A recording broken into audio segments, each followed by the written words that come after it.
Yoichiro Yakuya et je suis un séraphin de la faim. Aujourd'hui, je vais vous raconter mon histoire. Quand j'étais petit, je vivais comme tout le monde dans une famille. En réalité, mon vrai nom n'est pas Yakuya mais bien Amane. En fait, mes parents me traitaient de fils de démon.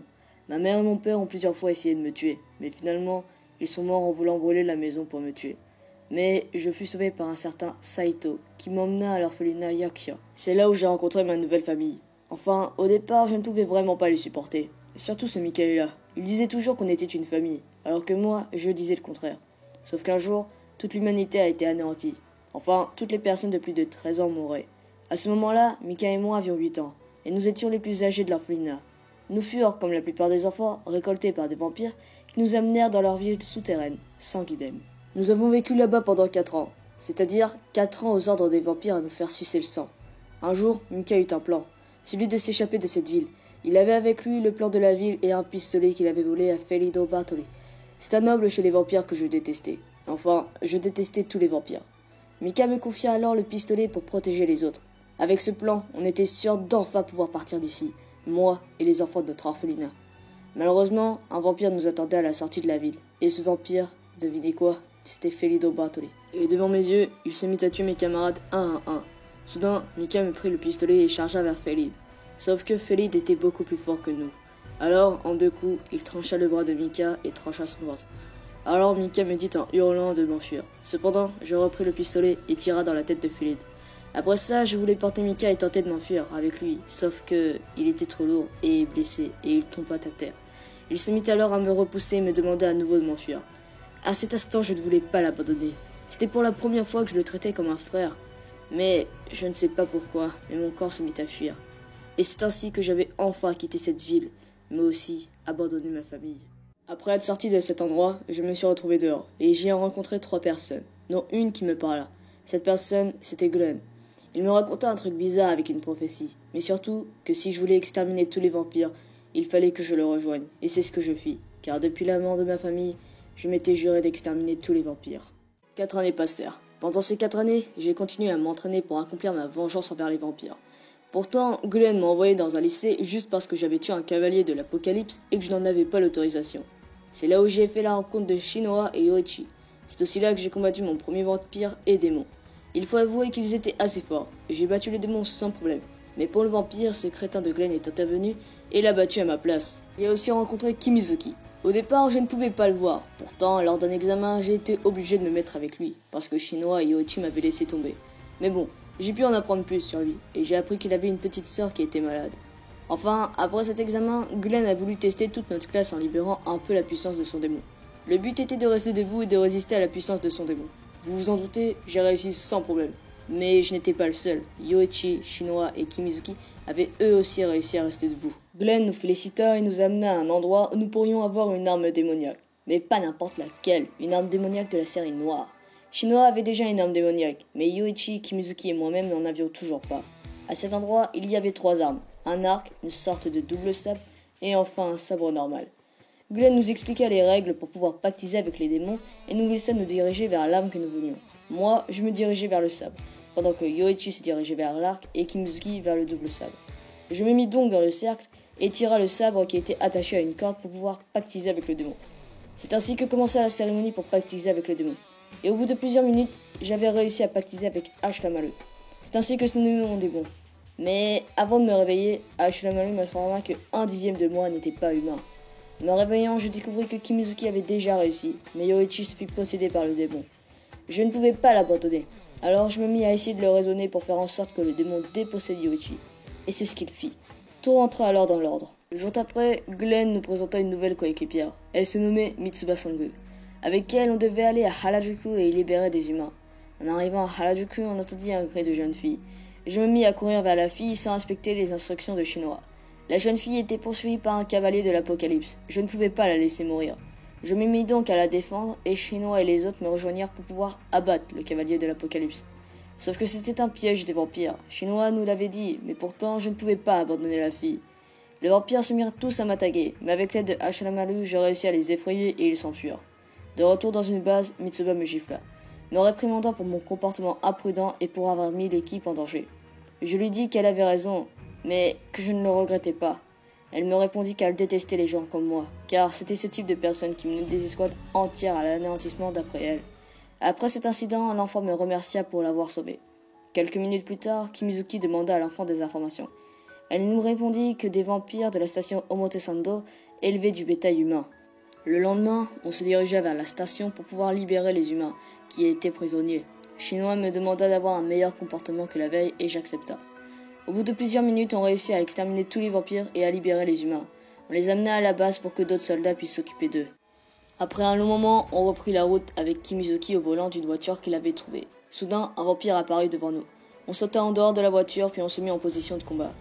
Deux femmes vampires, Chess Bell et Hornskull, rejoignirent le vampire qui était Chloe Husford, qui nous avait barré la route. Je me mis à suggérer la retraite, sauf que Shinoa affirma que la retraite était impossible devant des vampires d'un tel niveau. Mais les trois vampires se mirent à partir devant nous et nous traita de bétail. J'étais frustré de ne pas pouvoir les vaincre, mais je me devais d'écouter les ordres de Chinois. Puis on se remit en route pour aller vers Shinjuku. En arrivant à Shinjuku, on se fit attaquer par des vampires, mais on réussit à les battre. Le caporal Nagai du 3e peloton de l'unité de sécurité de Shinjuku nous remercia pour les avoir aidés de vaincre les vampires. Il nous amena à la base de Shinjuku et décida de nous conduire jusqu'au point de défense de Shinjuku. Pendant le trajet, Shinoa nous expliqua que dans notre état actuel, nous ne valions pas plus que du caca. Pour y remédier, elle nous présenta des pilules qui nous permettraient de libérer plus de puissance de notre démon. Elle nous expliqua qu'en prenant une, on devenait 1,5 fois plus puissant et avec deux, on serait 1,8 fois plus fort. Sauf qu'en prenant deux, on risquait également d'avoir une commotion létale. Donc normalement, on ne devait n'en prendre qu'une, car de plus, la durée de ce médicament n'était que de 15 minutes. Après cette explication, on se fit attaquer par un hélicoptère commandé par des vampires. On dut sauter de la voiture à éviter les balles, sauf que le caporal était resté inconscient de la voiture. J'ai voulu le sauver, mais malheureusement, en le sauvant, l'hélicoptère nous balança des missiles, mais explosa grâce à Yoichi. Mais les missiles firent exploser le sol et nous séparant en deux groupes. Moi, je fus avec Shinoa et le caporal, tandis que Yoichi, Kimizuki et Mitsuba furent de l'autre côté de l'impact. On se fixa donc un lieu de rendez-vous qui fut le point de défense pour pouvoir se rejoindre. Quelques minutes plus tard, on déposa le caporal Nagai dans une tente médicale. Shinoa me dit ensuite que Glenn nous avait ordonné de le rejoindre au carrefour du 5e bloc de Nishi-Shinjuku, afin de combattre les principales forces des vampires. Mais d'abord, il fallait qu'on rejoigne Mitsuba et les autres. On se mit alors en route vers le parc de Shinjuku, car on avait reçu des informations comme quoi Yoichi et les autres avaient été pris en embuscade par des vampires. En arrivant, je vis Kimizuki en danger et le sauva. Puis Shinoa sauva Mitsuba en tuant deux autres vampires. Puis je me mis à tuer le dernier restant. Puis on se remit en route pour le carrefour du 5e bloc de Nishi-Shinjuku. Sauf qu'en arrivant, je vis Glenn sur le point de se faire tuer. Alors j'ai pris la pilule et me mis à foncer sur le vampire qui était sur le point de tuer Glenn. Mais ce vampire, c'était Mika. Glenn me demanda alors de le tuer en activant mon sort. Sauf que je ne pouvais pas.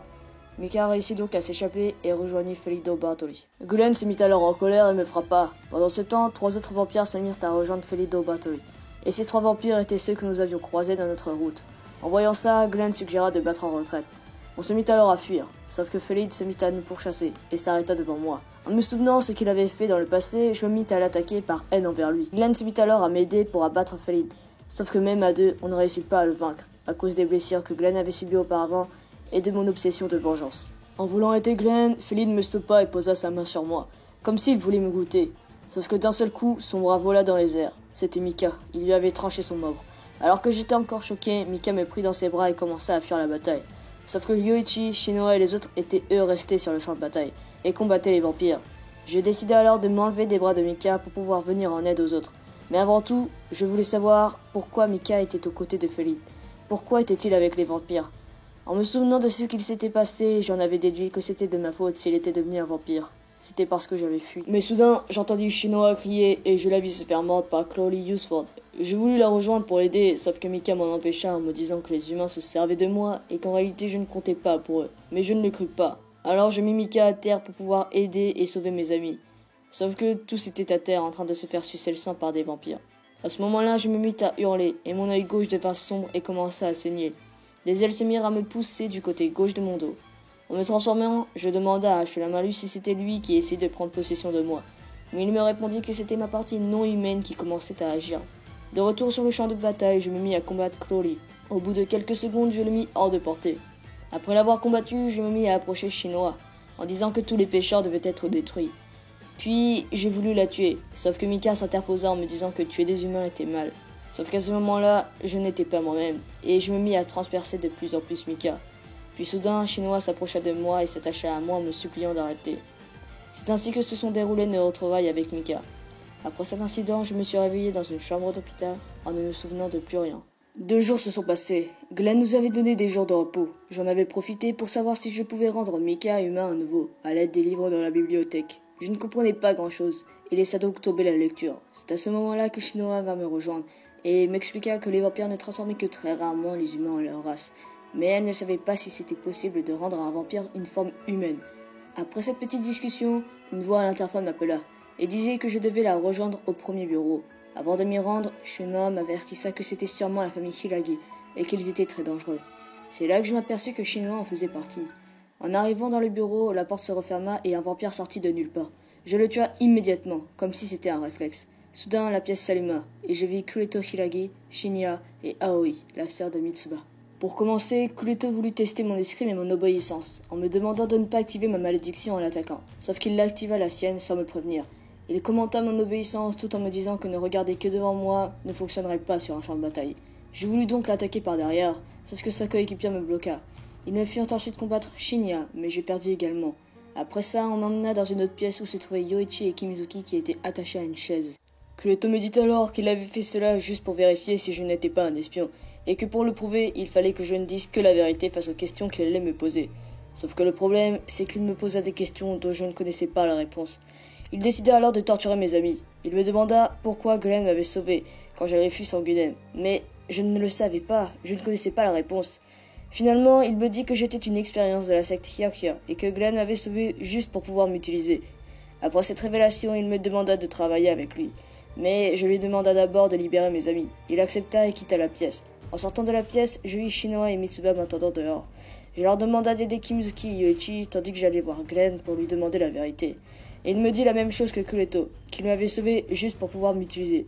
Je lui demanda tout à l'heure si on pouvait aller sauver Mika, qu'il m'utilise ou pas, ça m'était égal, tant que je pouvais revoir ma famille.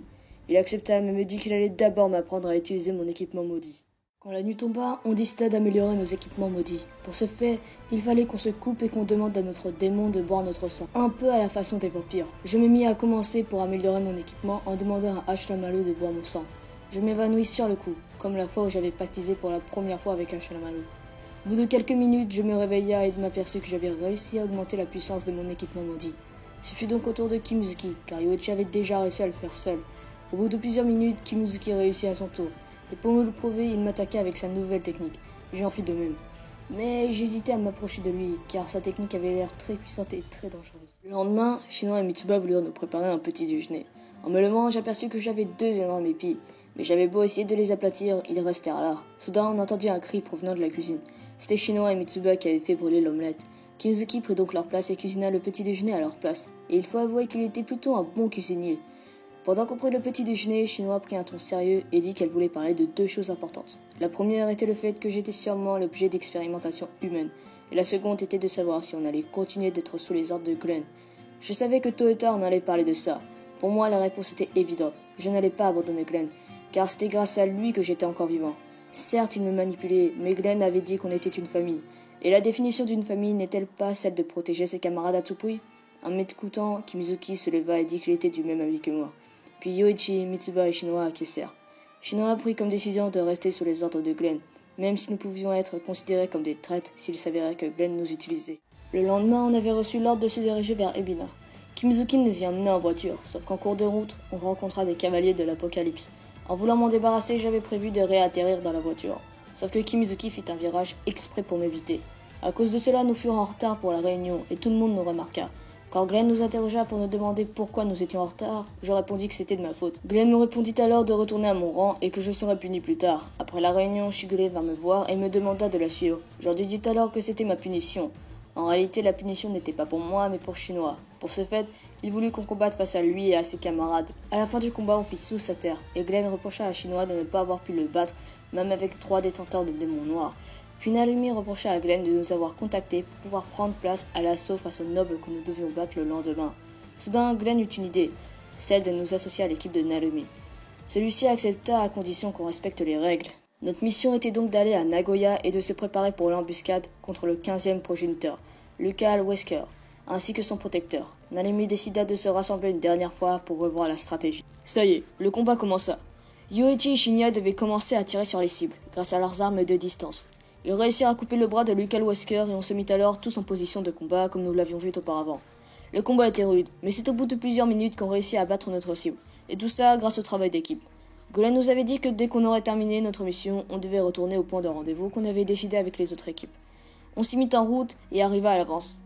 L'heure qu'on s'était donnée avec les autres groupes était 14h20. À 14h13, l'équipe de Aiko revenait de leur mission avec 7 compagnons épuisés mais vivants. Puis vint le tour de l'équipe de Glenn, et il décida de nous donner de nouveaux ordres. Compte tenu du fait que toutes les équipes n'étaient pas arrivées, il demanda à l'escorte de Aiko de rester au point de rendez-vous jusqu'à ce que les autres arrivent et qu'après il se dirige vers l'aéroport de Nagoya. Pour ce qui était de notre équipe et celle de Narumi, il décida de nous emmener avec lui pour pouvoir terminer son travail d'assassinat des nobles ainsi que de sauver des soldats retenus en otage par des vampires. On se dirigea alors à l'endroit où étaient maintenus les otages et les cibles vampires, étant Crowley Usford, qui était le 13e progéniteur, ainsi que Chess Bailey et Horn Skird, qui était le 17e progénitrice. Le plan était de libérer les otages, mais si les nobles s'avéraient plus forts que prévu, on devait les abandonner. Nous devions à tout prix éviter le combat, tant que c'était possible. Le véritable but de notre mission était de garder les vampires le plus longtemps ici, le temps que le reste de l'armée démoniaque se prépare à se rendre à Shinjuku. On prépara alors une stratégie pour libérer les otages. La stratégie de Glenn était la suivante. Shinya et lui attaqueraient Crowley Usford ainsi que ses sbires. Pendant ce temps, l'escouade d'Analume et la nôtre en profiteront pour sauver les otages. Par contre, nous n'avions le droit qu'à 5 minutes pour sauver les otages. Après ça, nous devions nous replier puis aller rejoindre les autres escouades à l'aéroport de Nagoya. Puis normalement, Glenn avait préparé des hélicoptères là-bas pour qu'on puisse être transporté à un endroit sûr. L'opération débuta donc à 15h05, lors d'une explosion, sûrement produite par Shinya. On réussit facilement à sauver tout le monde. Le problème était que Glenn et Shinya furent vite mis en difficulté. Comme il nous restait du temps, on décida d'aller aider Glenn, mais seulement en 3 minutes. On a couru vite au 4e étage, mais Shino avait un plan en tête. On dut donc la suivre sans vraiment savoir quoi faire. Au moment critique, je fis un trou dans le mur du dessus et attaqua Crowley, qui se contenta de me bloquer et poursuivi par à son tour m'attaquer, mais Kimizuki me protégea. Yoichi poursuivit la contre-attaque en le visant avec 3 flèches et avec Mitsuba qui balança une onde démoniaque. Mais Crowley esquiva les flèches et endura l'onde de Mitsuba sans avoir la moindre blessure. Je me remis donc à l'attaquer, mais il se servit de Glenn comme bouclier pour m'empêcher de le toucher. Je repris mes distances et utilisa ma nouvelle technique, Ashura Cannon. Malheureusement, elle fut contrée par les sbires de Crowley. Shino proposa alors de nous remettre en position en nous écartant du combat. Yoichi et Mitsuba créèrent alors une sorte de bouclier qui fut vite mis en miettes par l'ennemi. Je revoulus alors sauver Glenn, sauf que lui ne voulait pas. Il nous ordonna de fuir et de suivre les ordres. Je ne voulais pas l'écouter, mais Shinya reprit le relais et nous ordonna de fuir. De plus, les 3 minutes étaient écoulées, et j'avais promis à Shino de fuir après ça. Je dus donc tenir ma promesse et fuir avec l'escouade tout en abandonnant Glenn. Au bout de plusieurs minutes, nous furent à l'opposé de l'endroit où nous avions combattu, dans une sorte d'immeuble. Le reste de l'équipe de Glenn nous rejoint un peu plus tard. Shinya avait repris le commandement et décida de continuer la mission et de rejoindre les autres à l'aéroport de Nagoya. Sauf que, moi, je ne pouvais pas à nouveau abandonner un membre de ma famille. Je l'avais déjà fait avec Mika, et je ne voulais pas refaire la même erreur. Après tout, Glenn n'avait-il pas dit qu'on était tous une famille, et que le rôle d'une famille est de défendre ses camarades ? Pendant que les autres discutaient entre eux, je pris une décision, celle d'aller sauver Glenn. Pour ce fait, il fallait que je prenne plus qu'une pilule du médicament qui nous rendait plus forts. Je décida d'en prendre 2, alors que dans la journée j'en avais déjà pris une. Shino et les autres voulurent m'en empêcher, sauf que ma décision était déjà prise. J'avala donc les 2 pilules, mais il ne se passa rien. Mais au bout de quelques secondes, je me mis à saigner des yeux et à vomir du sang. Tous mes organes explosèrent et je m'évanouis. Soudain, je vis Ashlamalu. Il me dit que j'étais mort, mais pas totalement.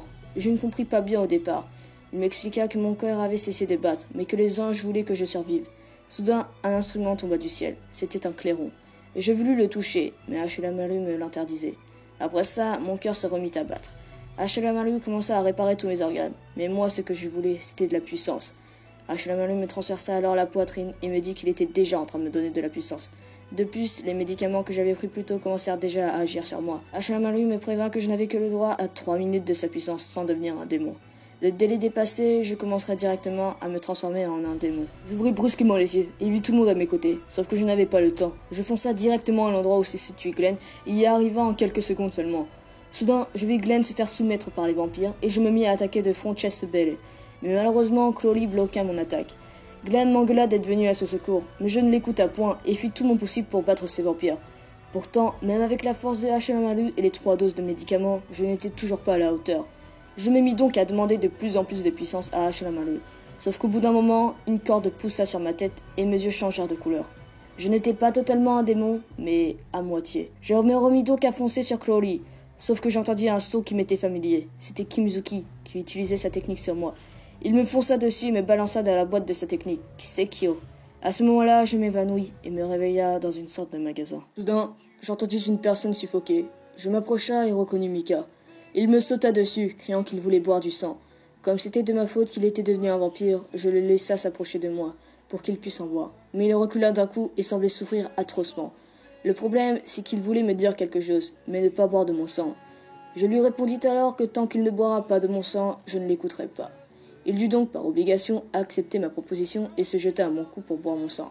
Après avoir rassasié sa soif, les yeux de Mika devinrent rouges. Mais bon, Mika restait Mika, qu'il soit un vampire ou pas. On sortit alors du magasin et il m'expliqua à nouveau que les humains se servaient de moi et que je ne devais pas leur faire confiance. Sauf que moi, je m'en moquais. Tout ce que je savais, c'était que Shinoa et les autres étaient en danger et que je devais aller les aider. Au départ, Mika refusa et essaya même de me stopper. Mais il me raconta que Shinoa et Yoichi, Kimizuki et Mitsuba l'avaient aidé à fuir contre l'armée quand il m'avait pris. Il accepta alors de ne me sauver que ces personnes-là et rien d'autre. Sauf que je voulais aussi sauver Glenn. Alors en insistant un peu, Mika dit ok. Pendant le trajet, il me raconta à nouveau cette histoire de Séraphin de la Phare, comme quoi on était des expériences, et aussi son plan pour sauver Glenn. Il me parla également de cette Kururu Tepesh, qui était la reine des vampires, mais qui était aussi celle qui l'avait sauvée. En arrivant à l'endroit, je vis un massacre. Des chaînes sortaient d'un mystérieux container. Je me mis donc à foncer dans le tas pour pouvoir sauver Shinoa qui allait se faire tuer par une de ces chaînes. Je ne comprenais pas trop ce qui se passait, mais Shinoa nous donna pour ordre de fuir cet endroit. Soudain, une vague de vampires se mirent à nous attaquer. C'était l'occasion idéale pour fuir sans trop participer au combat. Shinya et son équipe décidèrent de nous couvrir pour qu'on puisse s'enfuir. C'était une véritable guerre entre les humains et les vampires. Sauf qu'à force de tuer des vampires pour avancer, je vis Glenn devant. J'étais heureux qu'il soit encore en vie et me mis à lui courir dessus, sauf que lui voulut me tuer avec son épée. Heureusement, Mika intervenut pour me protéger avec son épée, mais Glenn le repoussa et Mika me tomba dessus. Soudain, Kureto cria le début de l'opération, et à cet instant-là, la sœur de Kimizuki sorta du conteneur avec un clairon et des ailes sur son dos. Kimizuki se mit donc à charger, mais Glenn le stoppa net avec un coup d'épée dans le ventre. Je me mis donc à mon tour à charger vers lui, mais je n'eus pas la force de le frapper, car je le considérais comme un membre de ma famille, sauf que Glenn, lui, me trancha mon épaule, sans la moindre hésitation. Ma blessure était si profonde que je ne pouvais même plus bouger. Mika me prit dans ses bras et m'emmena le plus loin possible. Sauf que je vis Glenn pleurer. Je ne pouvais pas l'abandonner. Je m'évanouis donc et pris le clairon qui était à l'intérieur de moi. Ashlamalu n'était pas content que je fasse ce choix, mais l'accepta. Je pris donc le clairon et me mis à souffler dedans. Au même moment, une tornade de feu se créa autour de moi. Des ailes se mirent à me pousser dessus. Je n'étais plus la même personne. À présent, j'étais devenu un séraphin de la faim.